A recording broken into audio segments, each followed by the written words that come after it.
May nagsabi sa'yo na dapat kang maligo araw-araw, isang malaking kasinungalingan yan.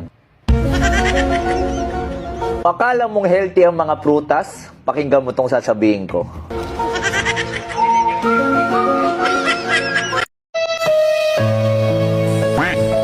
Love, anong ulam? Ang paborito mong tuyo.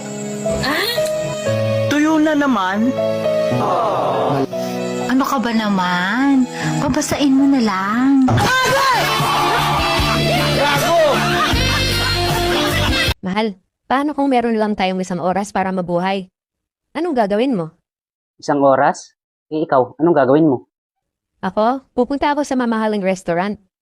Tapos kakainin ko yung mga pagkain na hindi ko pa natitikman sa buong buhay ko. Hindi na tayo aalis ng bahay nun. Bakit? Syempre, huling oras na natin yun eh. Magbibimbangan na lang tayo. Wow naman! Di ba? Mas maganda yon. Oo, maganda naman yon. Kaya lang, anong gagawin natin dun sa 59 minutes na natitira? Uy, alam mo ba yung itsura mo sobrang perfect? Oo, yung mata mo ang ganda. Yung ilong mo bagay na bagay sa'yo. Yung labi mo kissable. Di ba? Alam mo pwede ka maging artista. Totoong hatanghik. May 200 ka ba dyan?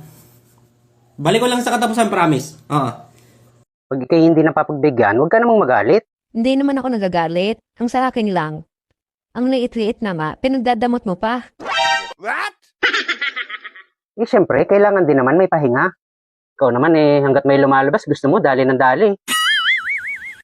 Pag nasobrahan to, baka manghina to. Alam mo naman na ito lang ang buhay ko. Ibig sabihin, maigsi lang ang buhay mo. Mal, grabe ang ingay ng mga aso kagabi, no?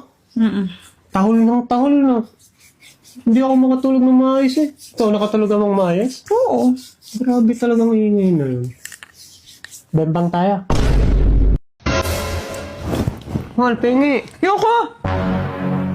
Ikaw, pag di na pagbibigyan yung gusto mo, ang tapang-tapang mo. Oo, talaga. Liit na nga yan. Supot pa. Ipagdadamot mo pa.